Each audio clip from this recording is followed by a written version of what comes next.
start with that.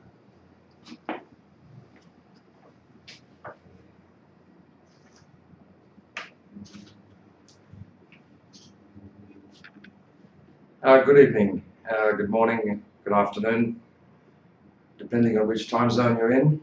My name is Christopher Drake, and I'm very privileged to have this opportunity to speak to you today about the Buteyko method, the method of Konstantin Pavlovich Buteyko. And tonight, the emphasis is on chronic fatigue. I began teaching this method around 20 odd years ago, and the emphasis that we had back in those days was toward asthma, primarily because asthma gets very quick and fast results. But the Buteyko method is not specifically for asthma. I'm getting a bit of the feedback there. The Buteyko method is not specifically for asthma, although it's very effective for the reversal of asthma symptoms and the asthma condition, the defensive mechanism of asthma. Chronic fatigue, well, that's a very different thing. We know a number of things about chronic fatigue.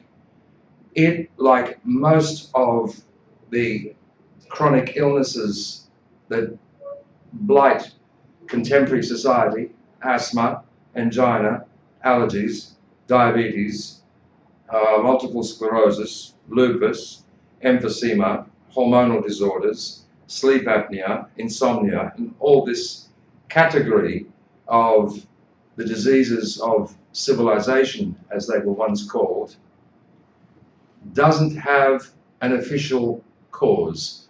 Official medicine doesn't have an scientific explanation for the cause of chronic fatigue. And if we look at the condition, well, it's constant tiredness, aching joints, whole range of other symptoms, and then they produce this classification called chronic fatigue. So you can go from doctor to doctor and from place to place and dragging yourself through your day-to-day existence, wondering what on earth is wrong with me. My joints ache. I'm always tired. I'm fatigued. I easily get depressed. Emotionally unstable, and so forth. What's wrong? And finally, you can get the diagnosis chronic fatigue. And getting a diagnosis, I guess, provides some relief for people in the sense that they will now know that, instead of just being some weirdo, you've got a condition, you've got something that you can, write down for an insurance company, or there's some kind of concept that you can follow research or medications or treatment, or, you have some label to put on this, what you might call some kind of a syndrome. But what we know about chronic fatigue, and I guess I've managed to work with about 5,000 or so chronic fatigue patients, invariably they always have bad breathing. They always have a low control pause. A little later in this session, we're going to discuss the control pause as a measure of the breathing. But basically, it's always the same.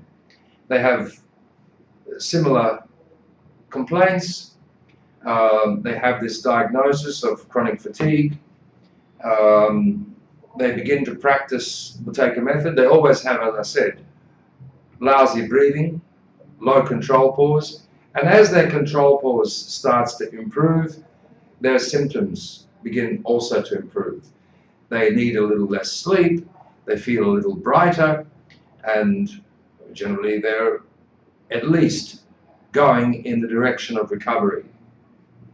In fact, some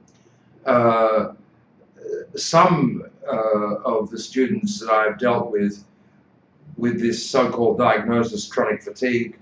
Um, Apparently they acquired it through being poisoned. One, as a child, was involved in agriculture in the United Kingdom and somehow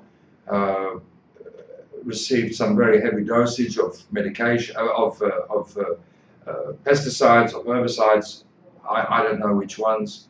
And he was able to overcome all his chronic fatigue and electromagnetic sensitivity, I believe they call it, and a whole range of other cascading disorders which come from chronic bad health. And he began with a very low control pause, and within a few weeks his control pause came up and the symptoms of the chronic fatigue began to lift. But interestingly, and is so often the case, these symptoms can initially and quite spectacularly improve, and that is followed by what we in the Buteyko world know as cleansing reactions. You see, when you have a deficiency of carbon dioxide because you breathe too much, the organism tries to defend and compensate against this deficiency, and one is left vulnerable to the buildup of toxins, poisons, and infections, and so forth. And when you begin to elevate the level of carbon dioxide or bring the level of carbon dioxide to a more normal state, carbon dioxide and this chronic infections and chronic toxicity cannot coexist together. It's a bit like if you're forced to live in an apartment with a completely dreadful, crazy person.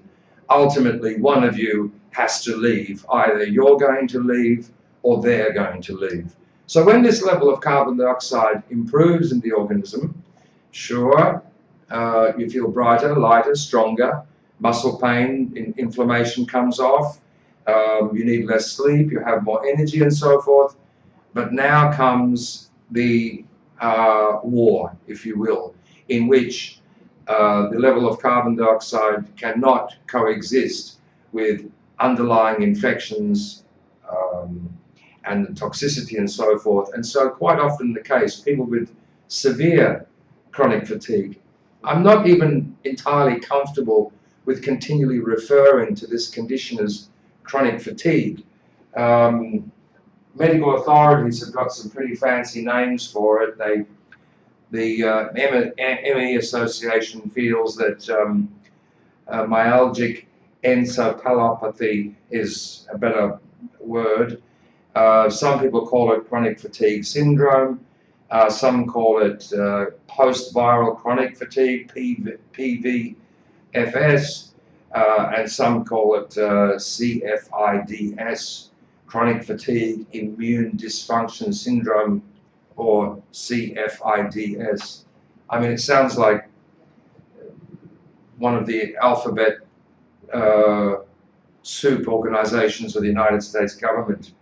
ME, CFS, PVFS, CFIDS, chronic fatigue. And according to, a little research I've done, officially, there is no accepted cure and no universally effective treatment.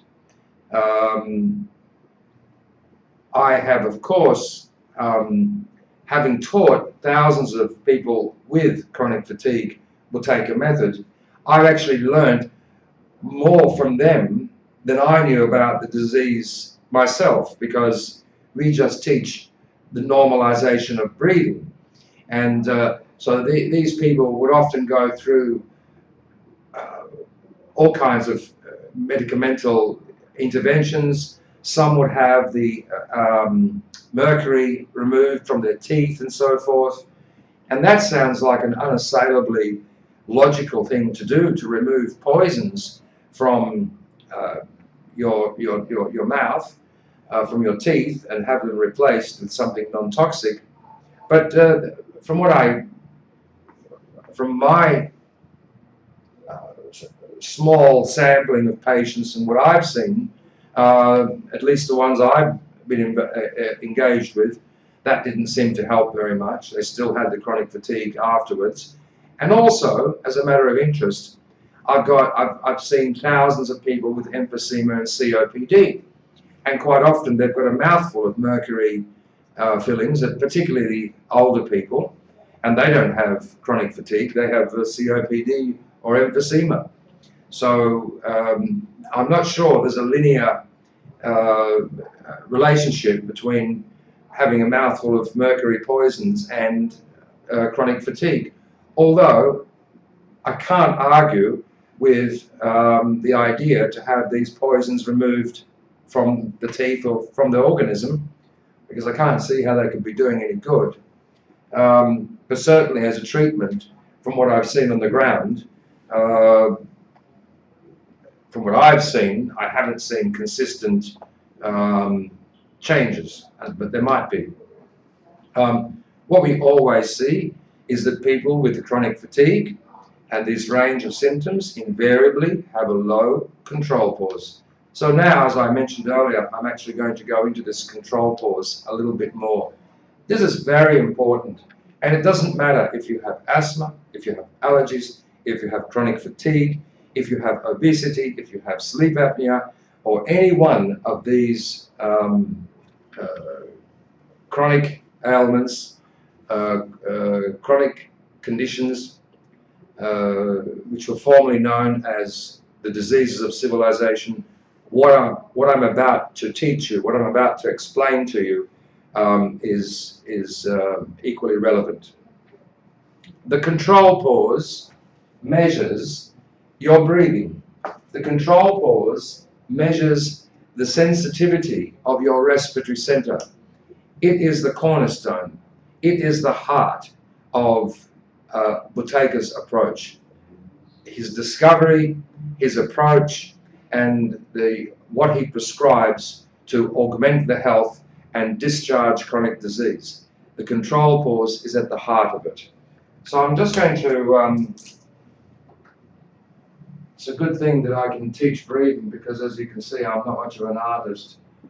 The reason why you breathe, the reason why, mechanically speaking, that you breathe is not because you require oxygen.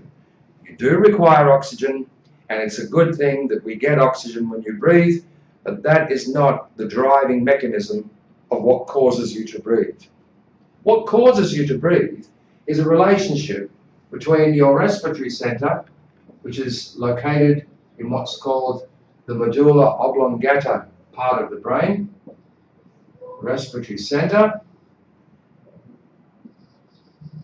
the level of carbon dioxide that accumulates in the bronchus alveoli, lungs, which should be at around 6% or so, roughly, and then the intercostal and vagus nerve system. So what happens is this: if you, before I go any further, in yesterday's presentation, we had some technical difficulties, and we don't know what the reason behind them was, but for some reason, everything stopped, and my studio guy here worked furiously, and we were back online within a few minutes. So if it should happen that our presentation fails or collapses or whatever, don't worry, just hang in there, and hopefully we'll be back online in a few minutes again. Okay, so here's why you breathe. You've got the respiratory center in the medulla oblongata part of the brain. You've got your lungs, bronchus, alveoli, and so forth, and you've got this intercostal muscles and so forth. If you hold your breath or you stop breathing, because your body is continuously producing carbon dioxide, the level of carbon dioxide in this alveoli, bronchus, lungs, and so forth will increase. And it should increase to about 6% or so. at which point, by some biochemical, physiological magic, which I do not understand, it sends a message to the respiratory center. And this respiratory center is in the medulla oblongata, or what's called the reptilian part of the brain, and it is a very dominant and powerful part of the brain. It produces this sensation of air hunger. It gives you that feeling of suffocation. That little part of the brain, the respiratory center, actually produces this overwhelming feeling of suffocation, air hunger. But also, it then sends a trigger down the vagus nerve system and into the intercostal muscles. So if you're trying to hold your breath, or you've forgotten to breathe, shall we say, you will start to, there will be some sort of provocation of the intercostal muscles and vagus nerve system, and that coupled with this very intense feeling of air hunger will urge you to breathe. That's why, regardless of how entertaining the movie is, or how extraordinary the time you're having is, or how delicious something is, or regardless of how deeply you are asleep, you won't forget to breathe. You won't somehow lose interest in breathing and just stop. And this respiratory center is so powerful. Think about it. I don't want to darken the mood too much, but imagine those people who would like to commit suicide. They have to consider knives, tall buildings, automobiles, poisons, or whatever. Why can't they just hold their breath? Wouldn't that be neater and more tidy? Just sit somewhere and decide not to breathe.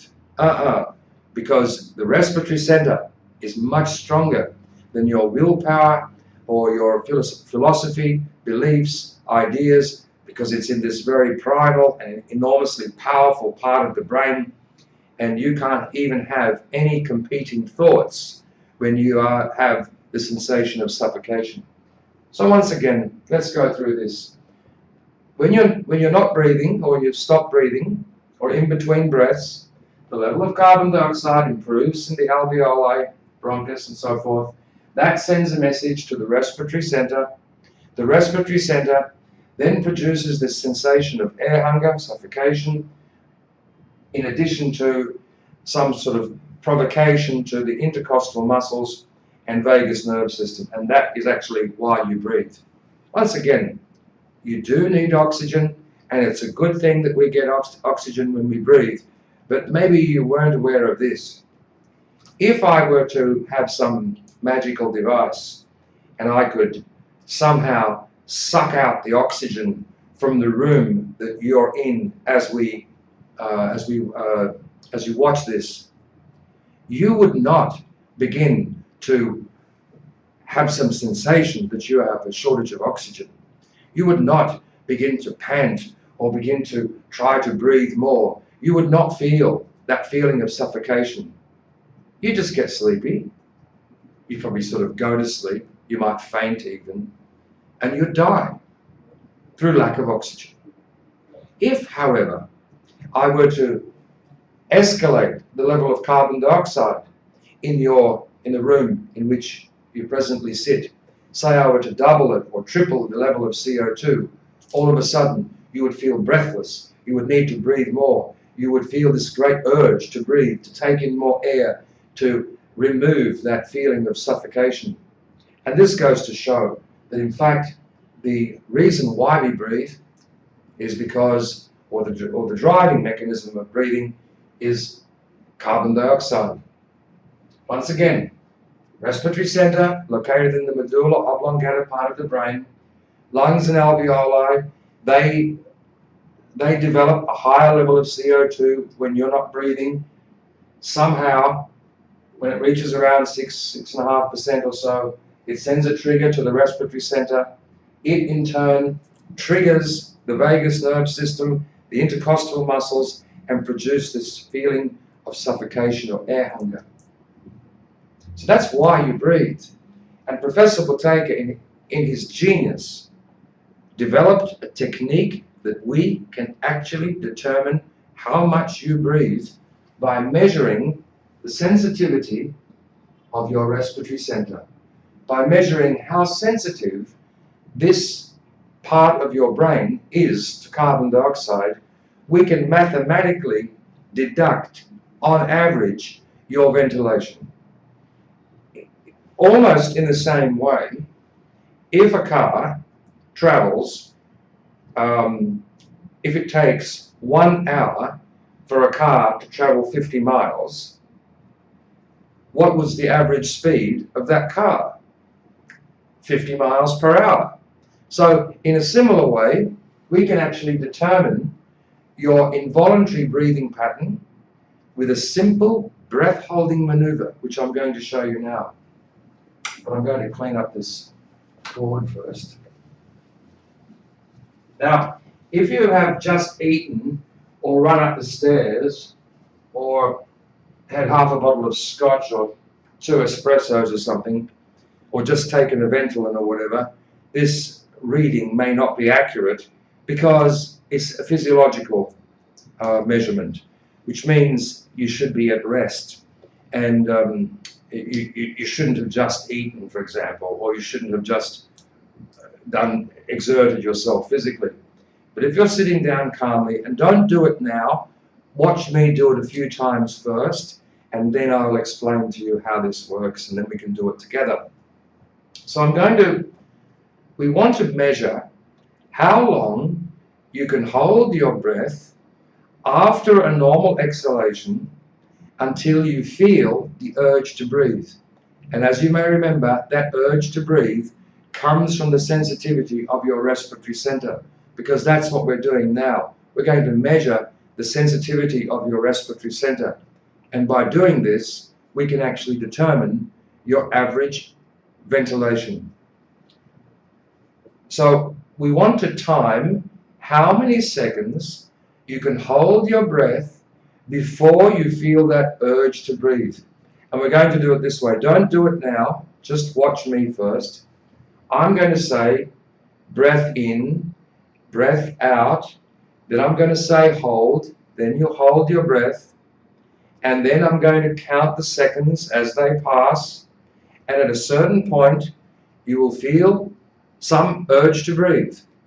As soon as you feel that urge to breathe, you should release your nose immediately. This is not a competition to see how long you can hold your breath for.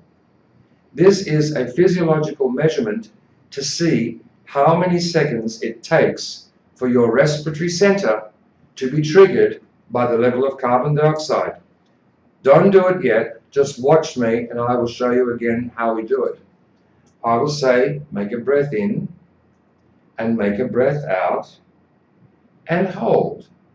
Now you're holding your breath, and I'm counting out 1, 2, 3, in the normal linear fashion, and I'm going to count, and you're holding your breath as I'm counting, and at a certain point, maybe after 10 seconds, maybe after 40 seconds, maybe after 60 seconds, whatever the case may be, you will feel some urge to breathe.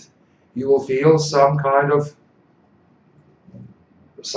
click, some provocation will occur, some discomfort will occur. I doubt there'll be any discomfort after 1 second or 2 seconds, but maybe after 10 seconds or 15 or 20, you will feel some discomfort. At that moment, you stop and you remember how many seconds you could hold your breath for until you felt this difficulty.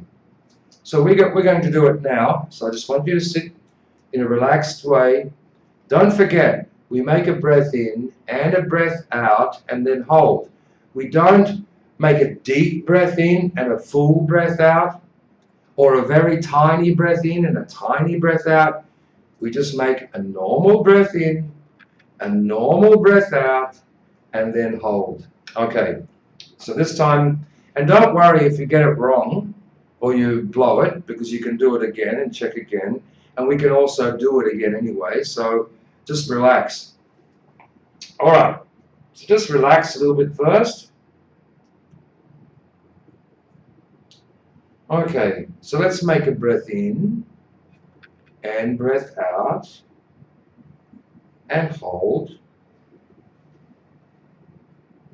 5 seconds, 7, 10 seconds, 12, 14 seconds, 15, 18, 19 seconds, 20 seconds, 23, 24 seconds, 25, 6, 7, 8, 9, 30 seconds, 34, 35 seconds, 36, 7, 8, 40 seconds, 44, 45, 46, 47, 50 seconds, 53, 54, 55 seconds, 58, 9, 60 seconds. I counted up to 60 seconds because if a person has the physiological optimal breathing, which means, according to medical textbooks, is this, can we see this? Is this good?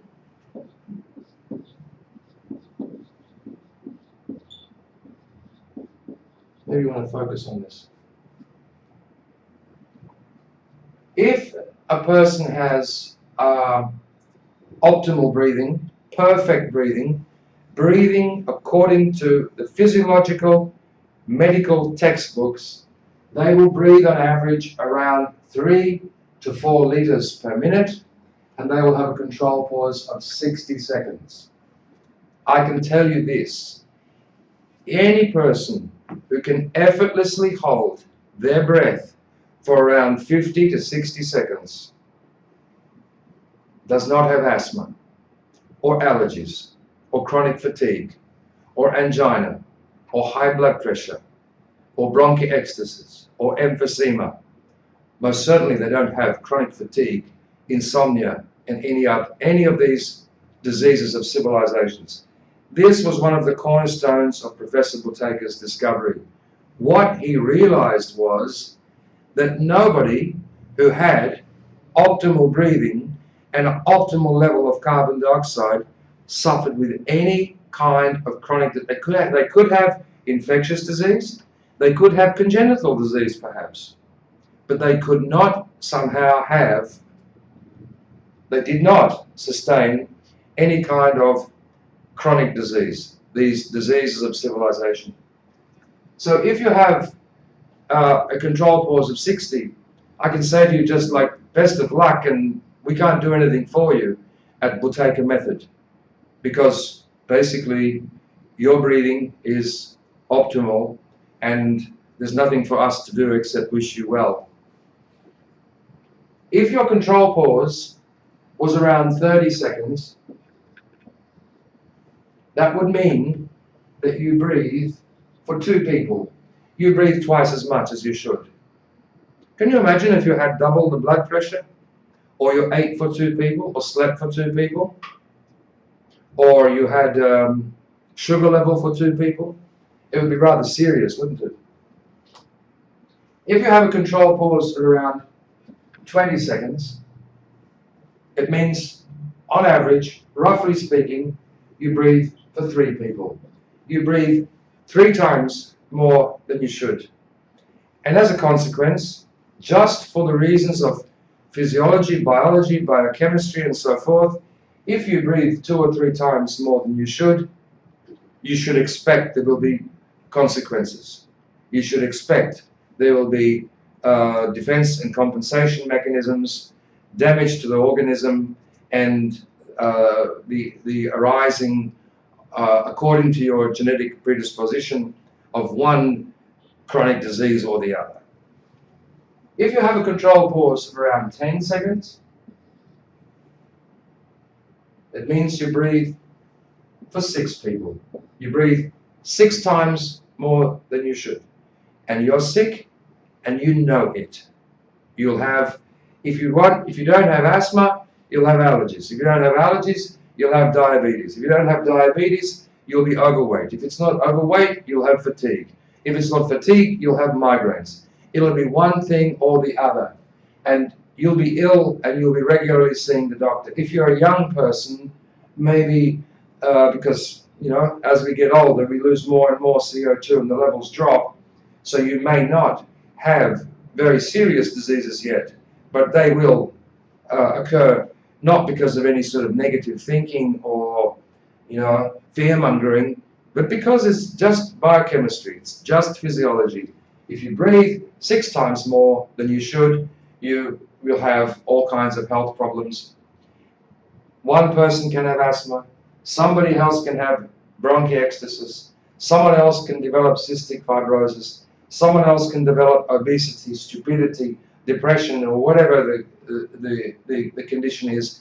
That is up to our genetic predisposition, essentially. Now, genetic predisposition does not mean that you must suffer that disease to which you are genetically predisposed to.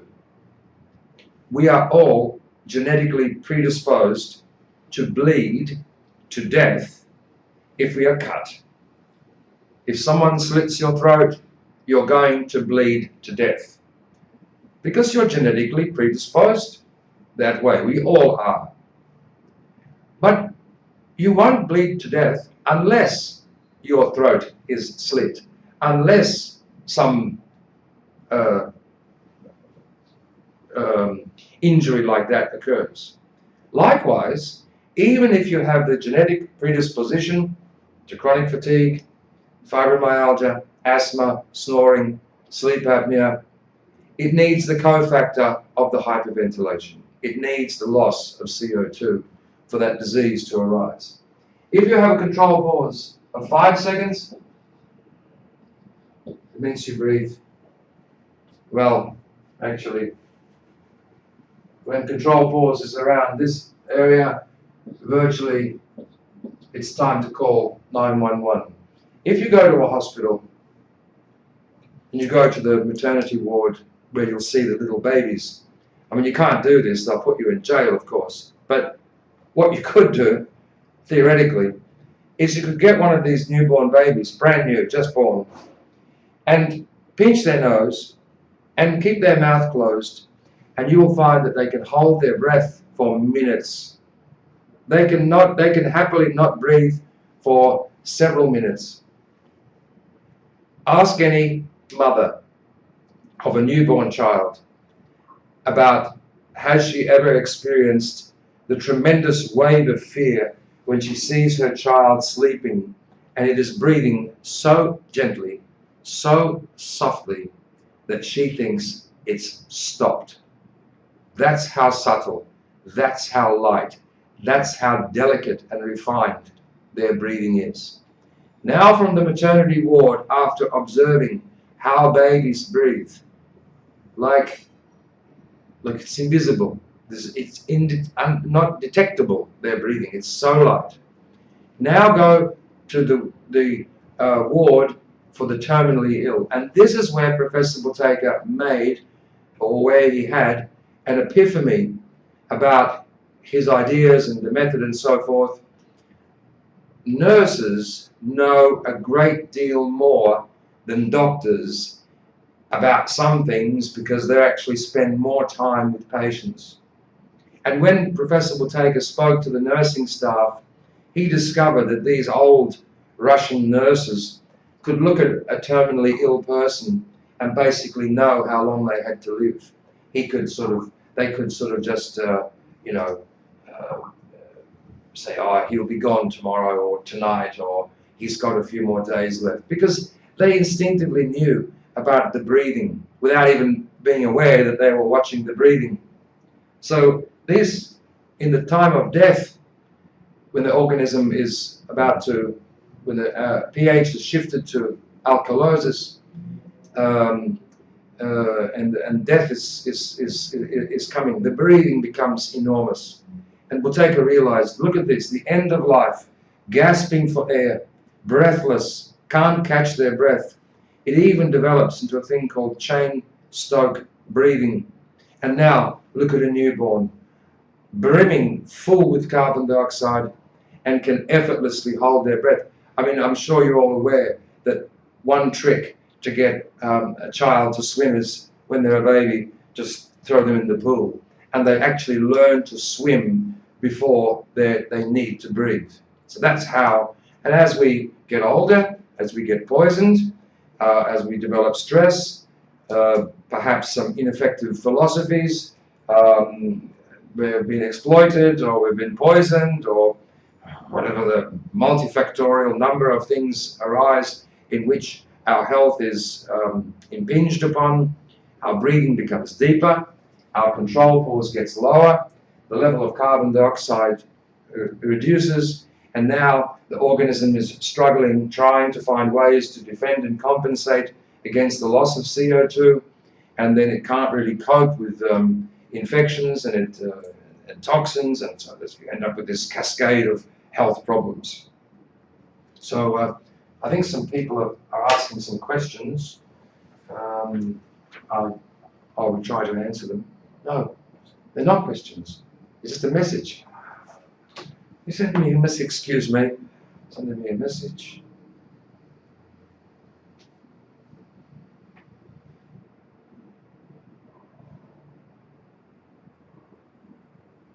Oh, okay, great. Well, some of you are sending in your control pauses. This is very good. Judy, 25. Well, you're not having. You're just to improve your breathing is not going to be difficult because 25. I should say at this point, Professor Buteyko became absolutely obsessed. I want to talk about this for a minute. He became absolutely obsessed about his discovery. And I should talk a little bit about Professor Buteyko. He was not a standard medical Russian doctor. The Soviet Union was a sort of military regime, if you will. And your regular, fully qualified medical doctor would have the rank or the equivalency in rank in the military of a second lieutenant. If that doctor was managing a large hospital and had many people under his command, he might have the rank of captain. Professor Buteyko had the equivalency of a 3-star general. His rank was called that of academician. He was an extremely bright medical student, so bright that he was taken to a special highest sort of institute for medical research and so forth. And as a student and as a doctor, he made some discoveries, and these discoveries were profound and used in the Russian military, the cosmonaut program and other things, and he was given the rank of academician. We don't have this in the West, so it's a little hard for people to sort of get this. The only people who outranked Professor Buteyko as a 3-star general and having the rank of academician would be members of the Politburo and actual military, KGB or some such generals and so forth. An academician was a very, very special person. An academician, basically for the whole of their life, everything they want, everything they need, all the resources they require are handed to them on a silver plate. If you're an academician in the former Soviet Union, you're made. He is not some general practitioner, family doctor, working in some clinic in Moscow or something. He was an academician and an absolute genius. All the reports that we have around Buteyko are that he was considered by his contemporaries as serious, very serious academic. So anyway, he became completely obsessed about his method because what he saw the control pause falling. He saw the control pause deteriorating. He saw control pause becoming worse. Now, there might be many reasons why this was happening. Maybe it's pollution, maybe it's stress, Maybe it's some sort of philosophical issues. Maybe it's to do with diet. Maybe it's to do with mercury fillings. Maybe I don't. Who knows? But what he saw, that the control pause was falling. He said that when the average control pause of a society becomes 15 seconds, that society will collapse, because the level of mental, physical inefficiency will be such that the society cannot sustain itself. When he made his discovery, he believed, and I should point out at this time, he had tremendous access to the military, to the Air Force, and to the hospital system. So when he did research and when he required equipment to do things, it was available to him. He believed that the average control pause was around 35, and in rural areas, maybe a little higher. When I began teaching this method in Australia a little bit more than 20 years ago, the average control pause was around 20. When I do workshops live and online in London and Holland and other places, in Western countries in particular, we see control pauses 12, 17, 16, 20, 18, and it is continuing to drop and get lower and lower. There are some theories as to why.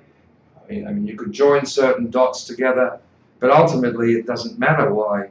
I mean, obviously, you should make investigation of what makes the breathing worse and try to avoid it. But if your control pause is much lower than it should be, and you're suffering health issues, your first objective should be to grow your control pause, should be to change your breathing pattern.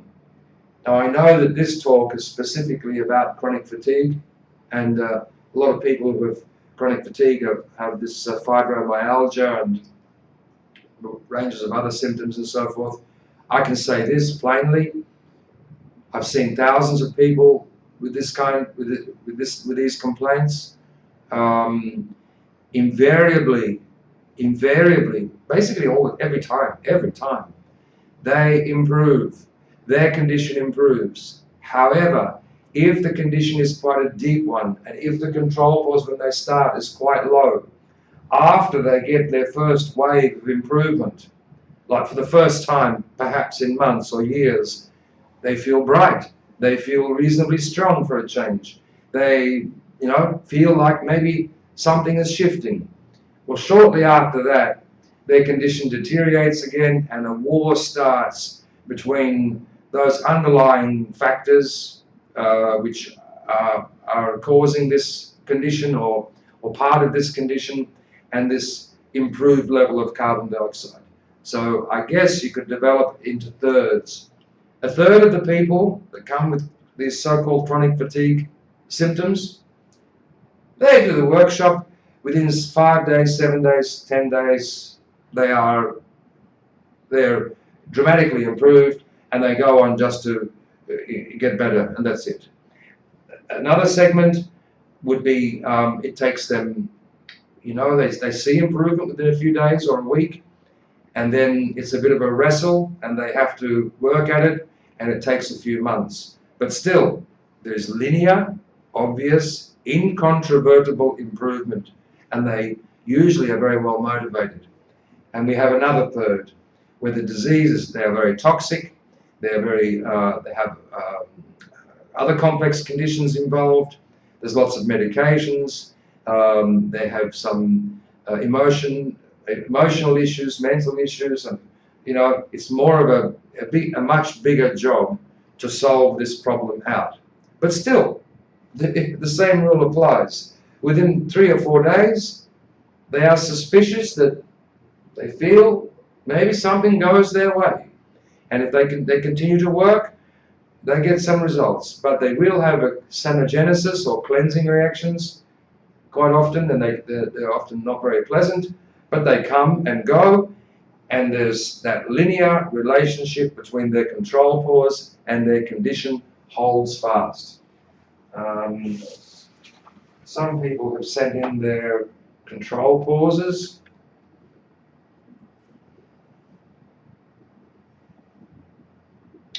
Judy sent in control pause 25.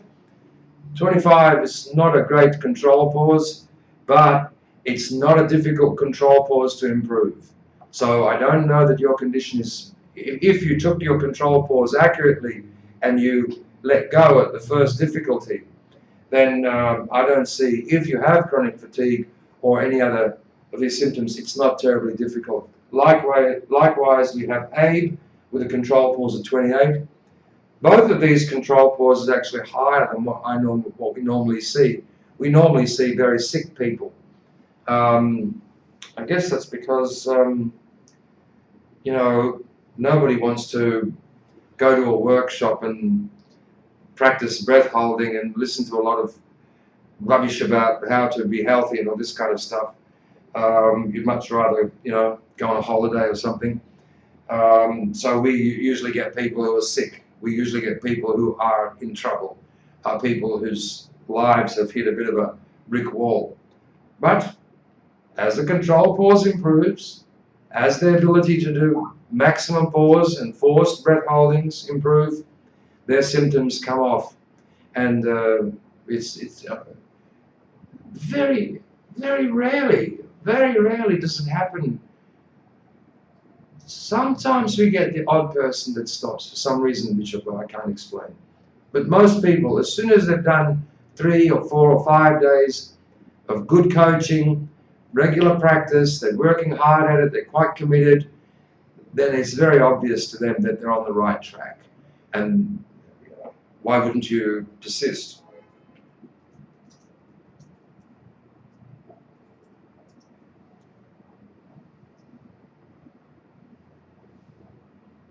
Yeah, well, Judy, Abner has sent me some more detail. If your control pause is 25, and it's accurate control pause, which I can check with you one-to-one if you like at some later stage, it won't be difficult for you to improve your condition. And here's something interesting. These defensive mechanisms, have you has it ever occurred to you that the relationship, this might not sound on topic, but actually it is. Have you ever considered this peculiar situation where we have fairly young, middle-aged men dying of heart attack, but they have no medical history? Nothing wrong with them. No asthma, no allergies, they're not overweight. In fact, I had a patient who was a policeman in New York City, and I was giving workshops at a place called Columbus Circle, which is next to the great Central Park. And this policeman was telling me that they have a, what do you call it, like a temporary mortuary or something like that. And it's where that the police have to go every morning to do the paperwork and to sort of make arrangements for those joggers that have died, jogging in the morning. And most of them are in their 40s, 50s, otherwise healthy, no health complaints, particularly in most cases, and yet a massive heart attack. Now, interestingly, if you go around the corner from Columbus Circle and down 8th Avenue up to the mid area, you'll find all these early opener bars where you'll see all these 70-year-olds and 80-year-olds with yellow stained fingers, sick with emphysema, crotchety old, alcoholics and so forth, and they're living in up to their 70s and 80s and chain smoking. And young, fit, supposedly young, fit, healthy-looking people are dropping dead from, heart attack. Now the question is, who would be the healthier? A 54-year-old executive who does yoga and who does jogging and who eats healthily, or some 75-year-old morning drinker and chain smoker? Well, you'd say obviously that the younger person who hasn't got any health complaints is the healthier, but yet he actually can succumb to a massive traumatic defense mechanism, whilst the other person with all their diseases can carry on and live a much longer life. So we can see from this that when a person has a number of conditions, it's almost the organism's attempt to spread out the defense and compensation mechanisms so that the organism can maintain its vital functions. So you've got, on the one hand,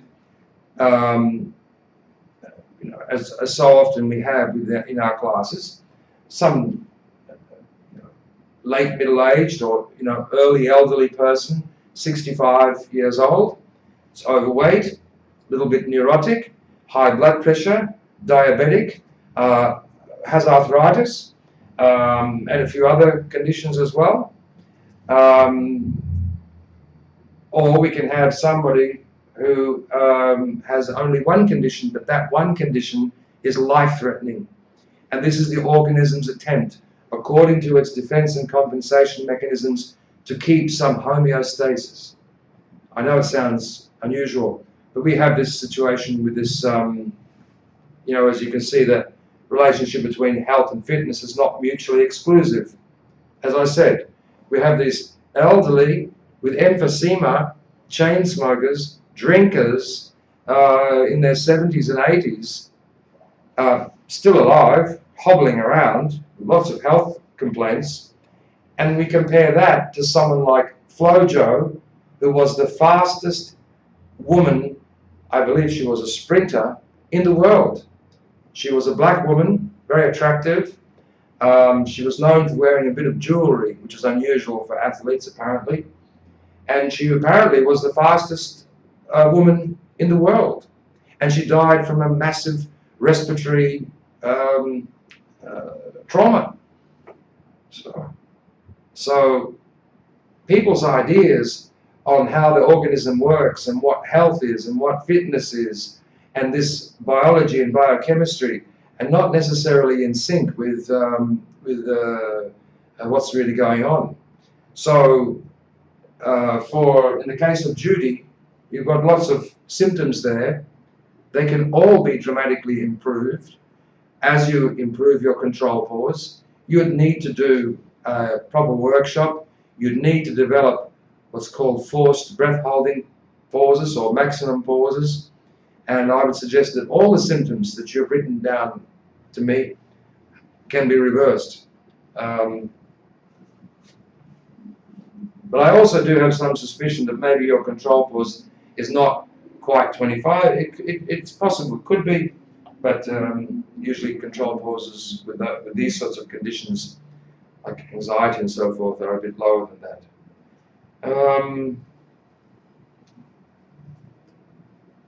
I think I'll open up if there are any questions. Okay.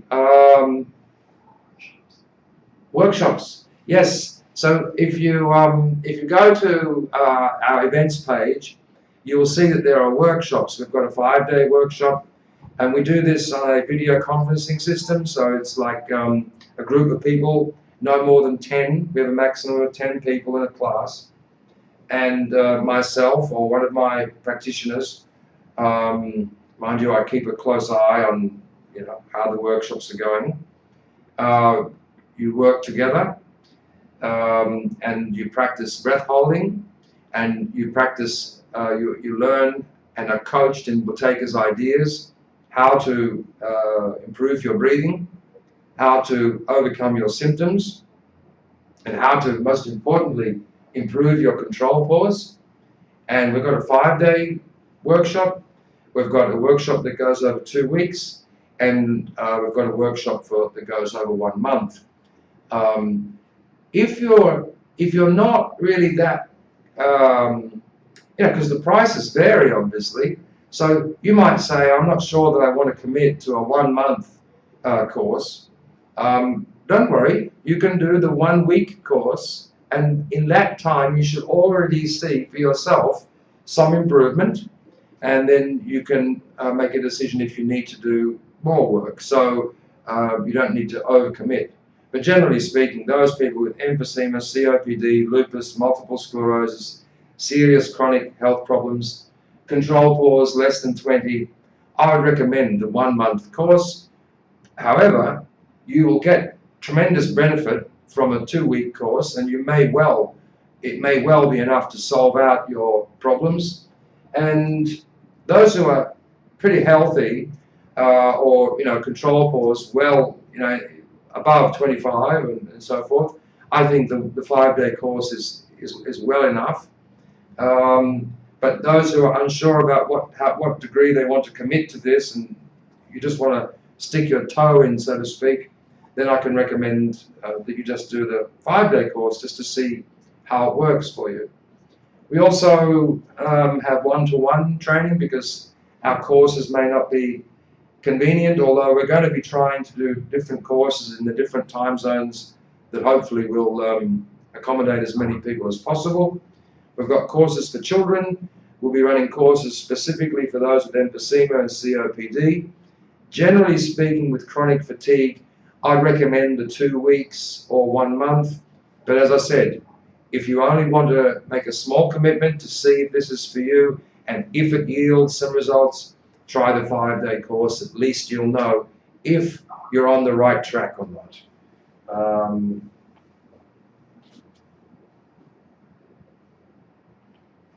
Right.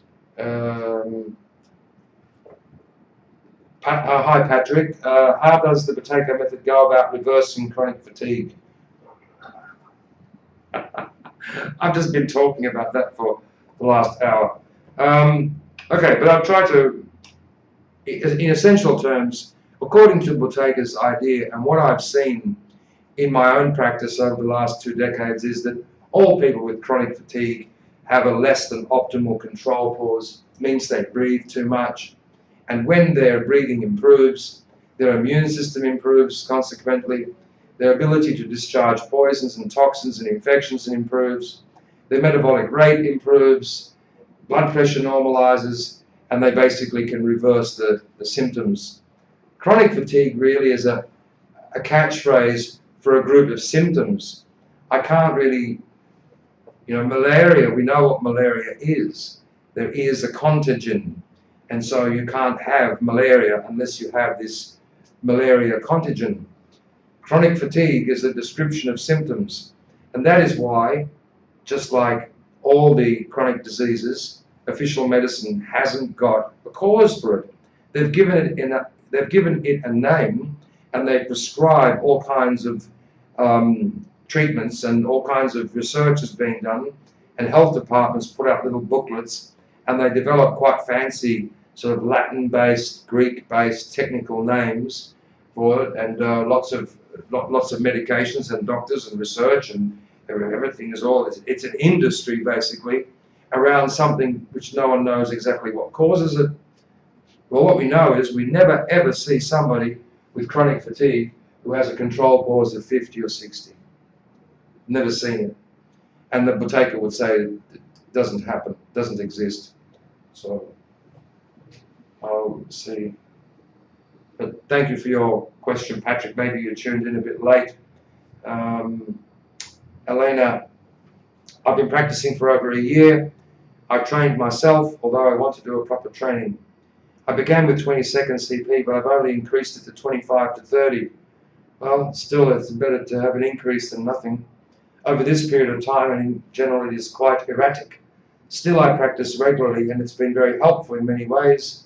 And my energy is much better and getting less colds. But this year I've been getting different conditions like shingles, lichen sclerosis, a skin condition. Could that be a part of the cleansing? Well, your progress has been so slow, I don't know that it would necessarily be like a violent cleansing. I need to check, because I need to really check your control pause and your maximum pause. You don't say if you're doing maximum pauses or not. But you see some improvements, and now you've got some other things going on. I mean, you see that, like, we are living in an age where everyone is trying to sell something, and most people over-promote and under-deliver. And if you're cynical, or not you, not one person in particular, but if generally people are cynical about you know, paying money and getting involved in things and so forth, they should be.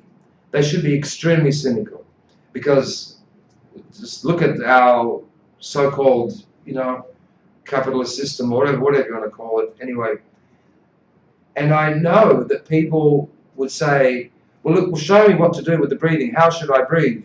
Why are you trying to make a meal out of this when you should just explain what to do and how to do it? Well, unfortunately, I can't. I would. Actually, I would if I could. But I can't, because it's a coaching thing.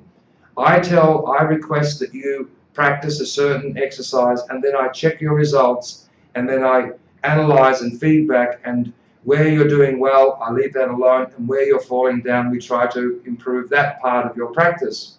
So it's a bit like learning the piano, learning French. The concept of learning a piano is easy. You just hit the keys in a way that's melodic, and that's it. So now you know how to learn to play the piano.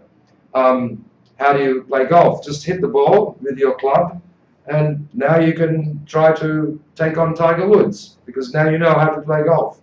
So it requires coaching. It's a skill that you develop, and some people can actually do it themselves. Professor Buteyko did it himself. I've had students, they basically caught it themselves somehow and went with it. But for me, and for most people, for the vast majority, they need some objective coaching and help, reinforcement, explanation of what they're doing, what they should do, and why they should do it, and so forth. And that's what we've seen. The objective is to get your control force up. Now, the theory of Buddhism, simply put, is that you should not think, or think less, or somehow not be too much attached to the mind. So it's very simple. I just told you what it is. And that's basically all it is. And yet, there have been thousands and thousands of books written on how not to think. Yeah? So, with Buteyko method, it's a skill. And some people, because of their medications, their circumstances, their symptoms, they need a lot of intensive coaching and help, and other people don't need so much.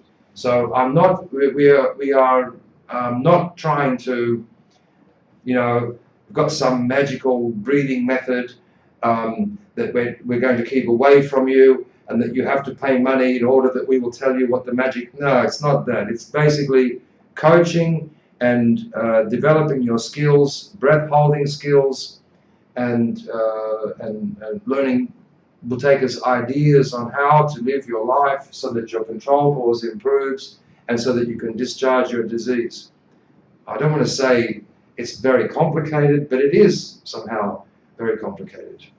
And actually, it's not that the breathing will cure your chronic fatigue or your asthma or your allergies or anything else. It's that your breathing regulates your levels of CO2. It's your CO2 that is the problem, the deficiency of CO2. Professor Buteyko said that if we lived on this earth in an environment of around 4 to 5% CO2, breathe how you like. Don't worry about your breathing. You'll be fine, because your organism will always have an ample amount of CO2. But as it stands, we live on a planet where there is 0.035% CO2. As a consequence, if we overbreathe, we will lose our carbon dioxide. So in a way, you could say it's true for those who are cynical about the breathing. And let's be realistic. How could you treat diabetes with your breathing? How could you treat chronic fatigue with your breathing? What's breathing got to do with chronic fatigue? Well, the mechanical action of breathing has nothing to do with chronic fatigue. But the results of how you breathe and the biochemical result, particularly in the way of the levels of CO2, has everything to do with the way that you breathe. So Buteyko's ideas, and this method is about normalizing the level of CO2.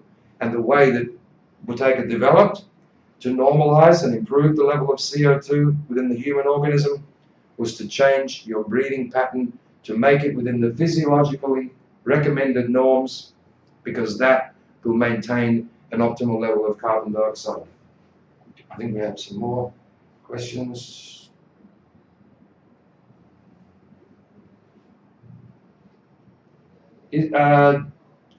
Jitendra asks, is there a device recommended to measure control breath pause? You can buy a capnometer, but the control pause is the best. You might find this amusing. I brought my teacher, Alexander Stolmatsky, to, I think it was Prince Alfred Hospital in Sydney. And we were discussing this with his doctors because we had some publicity on television and they were somehow interested a little bit. And there were a couple of respiratory guys and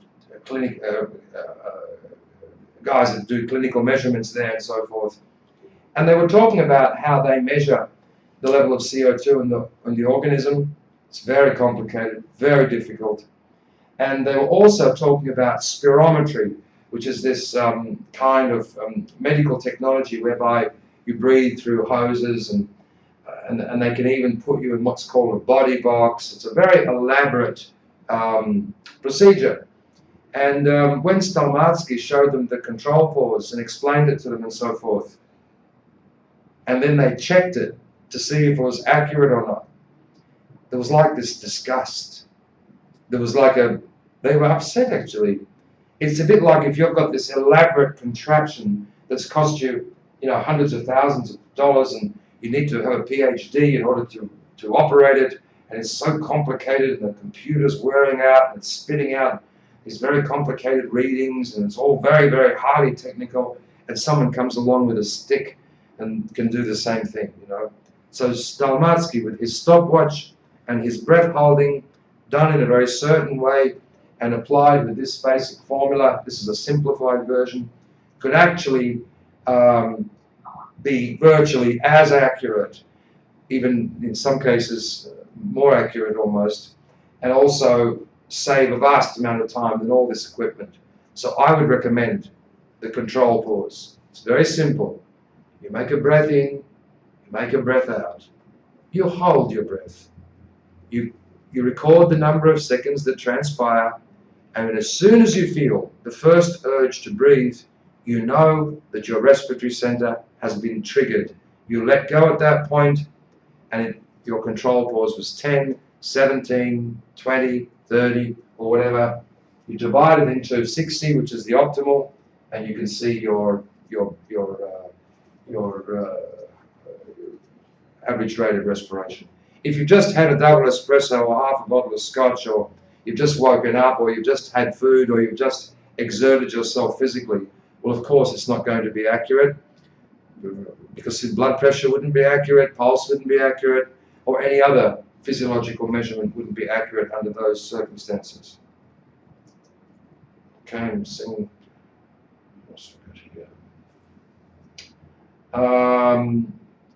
Question from Abe, could you say something about tooth cavity needing fillings and breath, also dust in bedroom and breath control pause? Yeah, teeth which are infected or dead are a disaster for the breathing, because they produce persistent and continual systemic infection. Professor Buteyko believed that if there was any problem with a tooth whatsoever, it should be removed. He had all his teeth removed, and many of the practitioners who worked with him had their teeth removed. He was extremely skeptical. He was extremely cautious around teeth. He believed they were very, very dangerous. Interestingly, according to him, and I've seen this again and again, I've yet to find any exception to this rule, all people with very serious autoimmune disorders, lupus, multiple sclerosis, always have dead teeth or some teeth problems. So tooth is tonsils is a big problem, adenoids is a problem, teeth is a very serious problem. Doesn't mean you have to have the tooth out if it requires a filling, but if the tooth is dead, then Buteyko would be adamant that the tooth needs to be removed. Abe also spoke about dust in the bedroom and breath control pause. You know, when your control pause improves, you're not concerned about normal levels of dust, dogs, cats, birds for dust mite, all this kind of stuff. It won't bother you. I mean, if it's extremely dusty, well, then that's something else. But generally, if your breathing is good, normal levels or even slightly higher levels of dust or pollens and so forth won't have any effect. I mean, the control pause of contemporary society is falling. And for those who are watching who are elderly, or if you've got some contacts or friends or family who are elderly, talk to them about what a pub used to look like 30 years ago. It was like heavy industry in there. Everyone was smoking. The air is dense with smoke.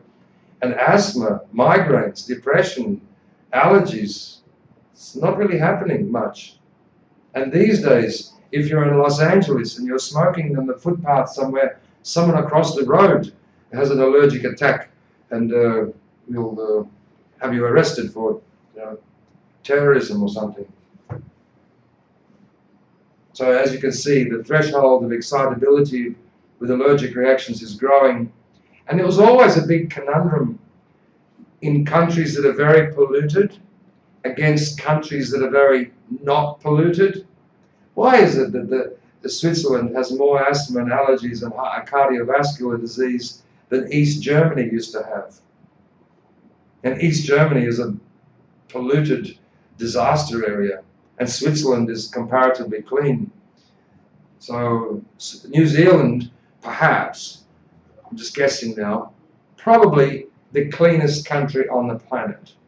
And yet their incidence of asthma and allergies and all these chronic diseases are amongst the highest. It's also a rich country, so you get lots of medications, and that usually, helps the disease to get worse. Judy asks, breathing has been my bugbear for a long time. When training to be a hypnotist, I had to avoid breathing techniques for relaxation as it could bring on a panic attack. I try to avoid thinking about breathing as it increases my anxiety. Perhaps it's something I need to break through. Check your control pause, grow your control pause, do a course, learn to do maximum pauses, learn to develop skills of breath control, and you'll find that all this anxiety and panic stuff, it comes off very easily. E. I haven't seen the 2- and 4-week courses on your site yet. Have I missed them, or are they to come? If you go to... Sorry? You can say it, I typed it up. You answered the question. Okay. So you got an answer from Abner. Sorry, just talk to me, Abner. It's all right. They know that you're there.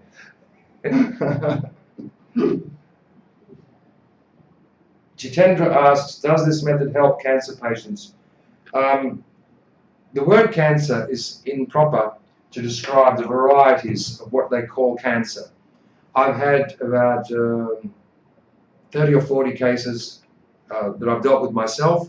We usually refer them to one of our Russian practitioners, and it's not all, as sometimes it's been very good, and most of the time not. Cancers which develop, it's as though the method is not fast enough to catch the cancer. If it's a slow developing cancer, yes, it would seem, brain tumors and so forth, seems to be effective with the method. But if it's cancers which are related to the genital region, they're usually too aggressive. And so I tried to work with a girl with a cancer developing around the aorta and the heart, and she was doing pauses and she was working, but we couldn't get our momentum quickly enough because the cancer was going faster. So I don't want to say that it's a, Buteyko would say, and I'm sure he's right, that if you have a high control pause, you're not developing cancer. And that cancer only occurs with people with low control pause. And that if you can get your control pause up, before this cancerous growth becomes life-threatening, then yeah, I think it would be helpful. But I'm not going to say, it's not like asthma, put it that way. You can give me any asthma patient, if they do what they're told, that's it, out of the way. Much the same with chronic fatigue, much the same with diabetes type 2. Type 1 is a little different, of course, and all these other chronic problems. But cancer, the ones where we had very easy, very successful with brain tumors, they shrink somehow. I don't know if they disappeared. I don't know, but I do know that they began to reduce in size. Buteyko had some strong ideas on how it should be treated. I know that it's effective, and it was used in Chernobyl in Russia. Buteyko went to Chernobyl during this nuclear disaster, and so radiation poisoning was very positively affected with the Buteyko method. But you know, I would look at any case, and I would see if, and I would speak to our Russian practitioners to see what their opinion was. But I can't comment, you know, just I can't give a blanket comment on cancer, I'm afraid, Jitendra.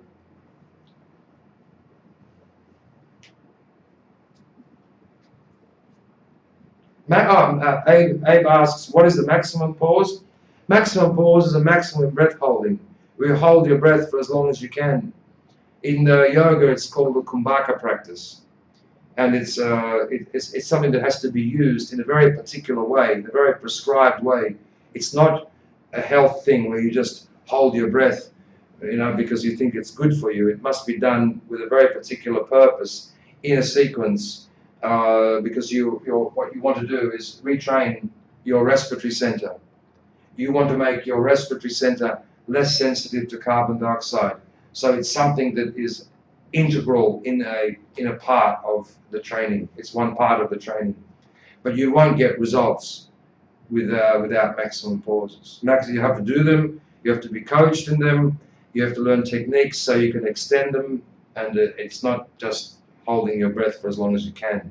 I mean, it actually requires, you have to build momentum in your practice and so forth.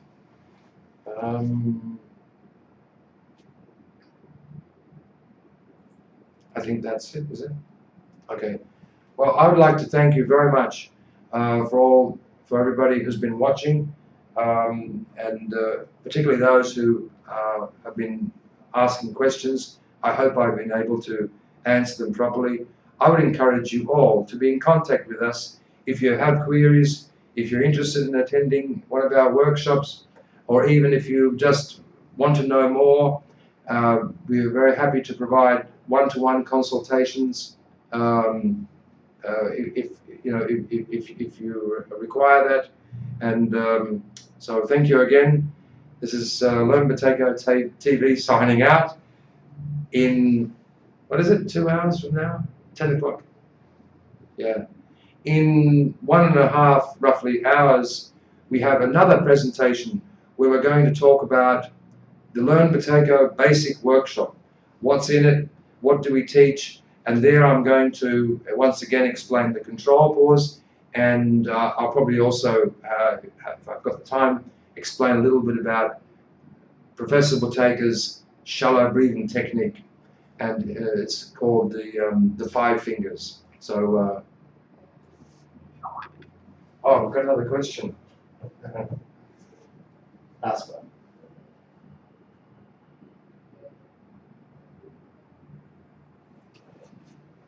He asks, is there a greater content in terms of technique in the 2 and 4 week courses, or is it a question of pace? Probably a bit of both, actually. To do pauses of 40, 50 seconds, maximum pauses, and pauses of 1.5, 2 minutes, it's essentially the same thing. But the technique involved to achieve a much bigger result is much more involved. So if you, yeah, there is more technique. There are more. When yogis practice Kumbhaka practice, it's usually a lifetime of practice actually to develop skills. So you could have courses that go on forever, but we essentially focus on to get people just enough to reverse their diseases and just enough to bring up their control pause so that they can see cause and effect. But yes, it would be the case. There would be more techniques and more supervision and more coaching and more depth of practice in a longer course than a shorter course, primarily because we just don't have the time and you haven't done enough work to introduce the additional techniques. I think that's it. It's time for a cup of tea. Okay. Thank you again for tuning in to this presentation on the Buteyko method. I hope you found it useful and interesting, and we welcome you to also come to our next course in 1 hour and 10 minutes, I believe it is. 1 hour and 10 minutes, which will be about our Learn Buteyko basic course. Okay, bye-bye.